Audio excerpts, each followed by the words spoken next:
नमस्कार। आज हम भ्रमण करेंगे ऋषिकेश में जानकी पुल के पास गंगा किनारे स्थित वानप्रस्थ आश्रम की। वानप्रस्थ आश्रम, जिसका पूरा नाम बाबा काली कमली वानप्रस्थ आश्रम है, ऋषिकेश में स्थित बेहद ही खूबसूरत आश्रमों में से एक आश्रम है। और यदि आप ऋषिकेश आते हैं और इस आश्रम में रुकना चाहते हैं, तो कैसे आप इस आश्रम में छोटे समय के लिए या बड़े समय के लिए यहाँ के रूम्स में या कॉटेज में, एसी या नॉन एसी में, सस्ते में कैसे रुक सकते हैं और यहाँ पर आप किस प्रकार खाने पीने की व्यवस्था कर सकते हैं, इन सभी बातों की आज हम इस वीडियो के माध्यम से डिटेल में चर्चा करेंगे। तो यदि आप ऋषिकेश में आते हैं और बाबा काली कमली वानप्रस्थ आश्रम में रुकना चाहते हैं, तो ये वीडियो आपके लिए बहुत उपयोगी रहेगा। आप शुरू से लेकर अंत तक इस वीडियो को अच्छी तरह से देखें और साथ ही साथ पूरी इन्फॉर्मेशन लेने के साथ साथ आश्रम के जो बेहद ही खूबसूरत नज़ारे हैं, दिन के या रात के, उनका भी आप आनंद लेंगे। वानप्रस्थ आश्रम ऋषिकेश के स्वर्ग आश्रम एरिया में ही स्थित है और इसके नज़दीक ही परमार्थ निकेतन भी है। और वानप्रस्थ आश्रम की विशेषता ये है कि इसके बिल्कुल सामने गंगा घाट है, जो बहुत सुंदर और बहुत बड़े एरिया में बनाया गया है। और आश्रम से निकलते ही आप गंगा जी के दर्शन कर सकते हैं। और ना केवल गंगा जी के दर्शन कर सकते हैं, अपितु जानकी पुल भी यहीं पर ही बिल्कुल सामने है।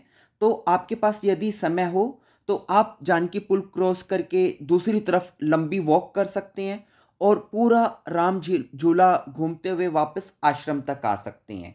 तो सुबह और शाम की लंबी गंगा नदी के किनारे यदि सैर करना हो, वो आप कर सकते हैं।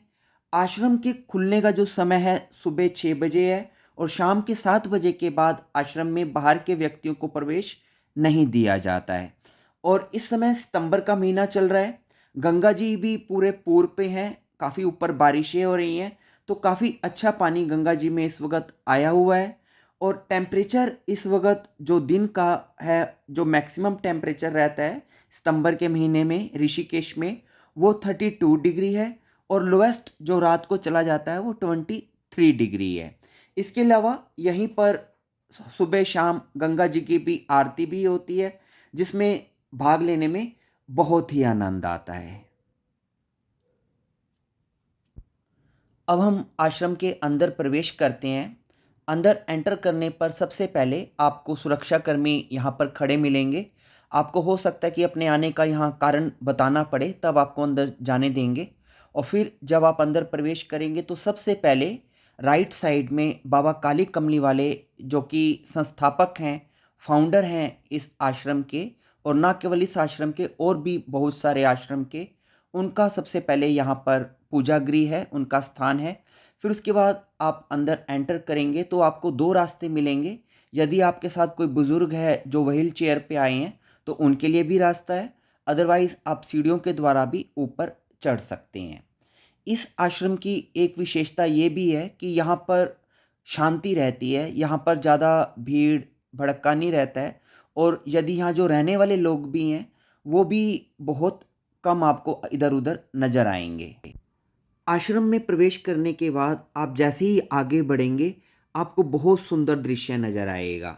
ऋषिकेश के पहाड़ियों के बिल्कुल मध्य में स्थित आपको ये भगवान श्री राम का मंदिर आपका मन मोह लेगा। खैर, अभी मैं आपको ये बता देता हूँ कि इस आश्रम को वानप्रस्थ आश्रम क्यों कहते हैं। शायद आपको मालूम होगा कि हिंदू वैदिक आश्रम सिस्टम के अंदर 4 आश्रम बताए गए हैं। पहला ब्रह्मचर्य आश्रम, जो व्यक्ति के 25 साल की उम्र तक उसके साथ रहता है। दूसरा गृहस्थ आश्रम, जिसमें व्यक्ति 25 से 50 साल की उम्र तक रहता है। तीसरा वानप्रस्थ आश्रम, जिसमें व्यक्ति 50 से 75 साल की उम्र तक उसमें रहता है। और चौथा और अंतिम आश्रम संन्यास आश्रम, जो व्यक्ति 75 साल की उम्र के बाद जिसमें प्रवेश करता है। तो ब्रह्मचर्य आश्रम में व्यक्ति बड़ा होता है, स्टूडेंट की लाइफ जीता है, विद्यार्थी की लाइफ जीता है। गृहस्थ आश्रम में वो गृहस्थी के कार्य करता है।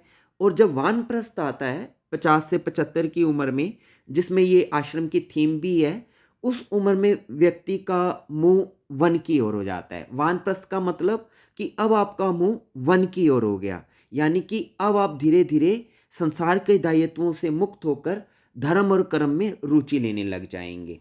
तो उस थीम पर यह आश्रम है, वानप्रस्थ आश्रम, कि अब यदि आप यहाँ सदा के लिए रहना चाहें, कुछ लोग रहते भी हैं और ये कुछ वृद्ध लोग भी यहाँ पर रहते हैं, तो इस थीम पर इस आश्रम का नाम वानप्रस्थ रखा गया है कि आप यहाँ पर आएं और अब आप अपने सांसारिक दायित्वों से मुक्त होकर वन की ओर अपना मुख कर लें, यानी कि प्रभु के चरणों की ओर अपना चित्त लगाएं। अब मैं आपको लेके चलता हूँ आश्रम के सत्संग हॉल में। सत्संग हॉल यहाँ का मुख्य केंद्र है और जब भी कई बार यहाँ पर कुछ लोग बाहर से आते हैं, ग्रुप्स में आते हैं और उनके गुरुजी उनके साथ आते हैं, तो यहाँ पर सत्संग हॉल में वो कथा करते हैं या अपना प्रवचन करते हैं, या यदि आप भी चाहें तो आप अपने ग्रुप के साथ, अपने गुरुजी के साथ यहाँ पर संगत के साथ आ सकते हैं, यहाँ ठहर सकते हैं और सत्संग भवन में सत्संग का आनंद ले सकते हैं। इसके अलावा ये आपको यहाँ पे राम मंदिर भी दिख रहा है। इसके अलावा यहाँ पर सुबह शाम की आरती भी होती है, जो यहाँ की डेली एक्टिविटी है गंगा घाट पर। और आरती के अलावा यहाँ भजन, कीर्तन, आध्यात्मिक चर्चा, ये सब चीज़ें चलती रहती हैं। तो यदि आप यहाँ पर लंबे के समय के लिए रुकते हैं तो जाहिर है आपको अपने खाली दिमाग को कुछ काम देना है, उसको अच्छी दिशा में लगाना है। तो आप यहाँ पर सत्संग हॉल में आएँ। इस समय अभी यहाँ पर कोई एक्टिविटी नहीं हो रही है, तो सत्संग हॉल खाली है, लेकिन ऐसा है आप देख सकते हैं चेयर्स लगी हुई हैं, सोफ़ा सेट्स लगे हैं, पूरे फैंस वगैरह सब लगे हुए हैं, तो पूरी सुविधा है, आप यहाँ पर भी आनंद ले सकते हैं। तो अब हम वानप्रस्थ आश्रम के एक खंड से दूसरे खंड में प्रवेश कर रहे हैं। अभी तक हम भगवान श्री राम वाले आश्रम में घूम रहे थे। अब यहाँ से हम दूसरे खंड में, जिसे भगवान शिव मंदिर वाला खंड बोला जाता है, उस एरिया में प्रवेश कर रहे हैं। बीच में ये सड़क है, यहाँ से आप अपनी गाड़ी ला के भी अंदर पार्क कर सकते हैं या आप जानकी झूला पे भी अपनी गाड़ी पार्क कर सकते हैं। तो जब आप अंदर आएंगे तो अंदर आने पर प्रवेश करने पर यहीं पर आपको कैंटीन भी नज़र आएगी। तो यदि आपको अपना ब्रेकफास्ट करना है, लंच करना है, डिनर करना है, तो आप यहाँ पर कैंटीन में आकर हर रोज़ अपना खाना ले सकते हैं। और कैंटीन की प्रॉपर टाइम है, ये कैंटीन है आहार स्थल, यहाँ की इसकी अपनी टाइमिंग है। तो जब भी आप टाइम नोट कर लें, टाइम थोड़ा चेंज होता रहता है, तो उस वक्त जिस वक्त आप जाएंगे, जौन सा भी टाइम ब्रेकफास्ट का, लंच का हो, आप उस टाइम पे जाएं और यहाँ पर भोजन का आनंद लें। पूरी मेन्यू लिस्ट यहाँ पर दिया हुआ है। खासकर इनकी थाली काफ़ी फेमस रहती है और बहुत, ना केवल जो आश्रम में लोग रहते हैं वे लोग, बल्कि आसपास के एरिया के लोग भी स्पेशल यहाँ की थाली खाने के लिए यहाँ पर आते हैं। तो 90 रुपीज़ की वो थाली है, मिक्स है, और इसमें आपको विभिन्न प्रकार की सब्जियां हैं, चावल है, राइस है और पापड़ है, जो खाने में बहुत स्वादिष्ट है। तो एक बार में एक ही सर्विंग मिलती है। अगर आपको फिर दोबारा से लेना है तो उसके लिए आपको एक्स्ट्रा पे करना पड़ेगा, लेकिन इतना फूड है कि आप में इसी में ही पेट भर जाएगा। अब हम दर्शन करते हैं वानप्रस्थ आश्रम में स्थित शिव मंदिर के। और आप देख ही सकते हैं कितना खूबसूरत तोरण द्वार है, जिसके अंदर प्रवेश करके हम शिव मंदिर की ओर जा रहे हैं। दोनों ओर ऊंचे ऊंचे वृक्ष हैं, सामने ऊंचे ऊंचे पर्वत हैं और उनके बीच में यह शिव मंदिर स्थित है।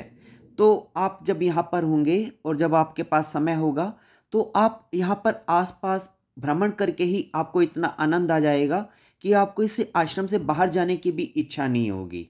दूसरा, ये जो फूल आप देख रहे हैं, चारों ओर आपको यहाँ पर गार्डन ही गार्डन नज़र आएगा, पेड़ ही पेड़ नज़र आएंगे, फूल नज़र आएंगे, क्योंकि जो इस आश्रम के संस्थापक थे बाबा काली कमली वाले, उनको फूलों से बहुत प्रेम था। और ये है भगवान शिव का यहाँ पर मंदिर। ओम नमः शिवाय। तो सुबह सुबह या शाम के समय आप आएँ, यहाँ मंदिर में आएँ, दर्शन करें, फिर उसके बाद आसपास के इस वातावरण का भी आप आनंद ले सकते हैं। एक बात जो मैं आपको बताना भूल गया था कि ये बिल्कुल धार्मिक क्षेत्र है। यहाँ पर अल्कोहल या नॉन वेज स्ट्रिक्टली प्रोहिबिटेड है, आप उसका यूज़ नहीं कर सकते हैं। और आश्रम में ही गौशाला से आप गाय का दूध भी परचेज़ कर सकते हैं। आप रिसेप्शन पे जाकर कूपन लेकर यहाँ का शुद्ध दूध का भी लेकर उसका फ़ायदा उठा सकते हैं। और चाहे तो जो यहाँ पर इतने सारे फ्लावर्स हैं उन्हें आप तोड़ नहीं सकते, लेकिन चाहे तो खरीद सकते हैं अपने अगर किसी आयोजन के लिए, अगर यदि आपको चाहिए तो। खैर, अब हम बात करते हैं कि आपको यहाँ पर कब आना चाहिए। साल के मई और जून महीने में यहाँ काफ़ी रश रहता है, और बेस्ट टाइम अगर कहा जाए यहाँ पर आने का तो वो अक्टूबर और अप्रैल के बीच का माना जाता है। और जैसा कि आप देख सकते हैं यहाँ लिखा हुआ है कि यहाँ अकेले व्यक्ति को रूम नहीं मिलता है, चाहे वो मेल हो या फीमेल हो। इवन पति पत्नी भी आते हैं तो उनको भी अपना प्रूफ देना होता है। एनीवे, अब मैं आपको फाइनली यहाँ की नॉलेज दे देता हूँ कि यदि आप यहाँ पर आते हैं तो आपको किस प्रकार से रहने के लिए करना है। एक्चुअली ये एक इकोनॉमिकल आश्रम है, चीप है, काफ़ी सस्ते यहाँ पर रूम्स अवेलेबल है, जो 300-400 रुपीज़ से स्टार्ट हो जाते हैं और 2500 या 3500 तक भी इनके रूम जाते हैं। तो ये डिपेंड करता है कि आप किस प्रकार के रूम लेना चाहते हैं। यहाँ मोर देन 600 रूम्स हैं और डिफरेंट कैटेगरीज़ हैं। जैसे कि एक कैटेगरी ये है जो अब हम आपको दिखा रहे हैं। तो यहाँ पर एसी, नॉन एसी, कॉटेजेस या गंगा फेसिंग कई प्रकार के रूम हैं। और ये जो रूम है ये गंगा फेसिंग है, और हर रूम में आपको 24 घंटे गर्म पानी की सुविधा मिलेगी, वाईफाई की फैसिलिटी होगी, इंटरनेट की फैसिलिटी होगी। तो आप अपनी सुविधा के अनुसार रूम को चूज़ कर सकते हैं। आपको अगर सिंगल रूम लेते हैं तो आपको 3 पर्सन्स अलाउड हैं, जिसमें आपका बच्चा भी होगा। लेकिन यदि आप फ्लैट लेते हैं, ये देखिए किचन की भी फैसिलिटी है, लेकिन यदि आप फ्लैट लेते हैं तो 6 पर्सन्स आपको अलाउड होंगे।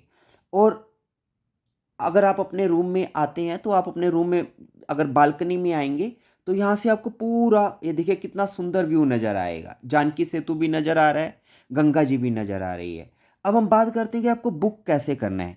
आप एक्चुअली ऑनलाइन इसकी बुकिंग नहीं होती है, लेकिन आप ऑनलाइन जाकर इनकी जो वेबसाइट है वहाँ पर इनकी एप्लीकेशन में जाएंगे, एप्लीकेशन लिंक को क्लिक करेंगे और वहाँ एक फार्म होगा, उस फॉर्म को आपको भर के सबमिट कर देना है। बस इतना करना है, और जल्दी ही जब आपका नंबर आएगा आपको इन्फॉर्म कर देंगे कि आपका रूम बुक हो चुका है। तो सिर्फ एक ये तरीका है कि आप अपना रूम यहाँ पर बुक करा सकते हैं कि ऑनलाइन जाकर इनकी वेबसाइट पे एप्लीकेशन में अपना नाम लिख के भर के आप सबमिट करा दें।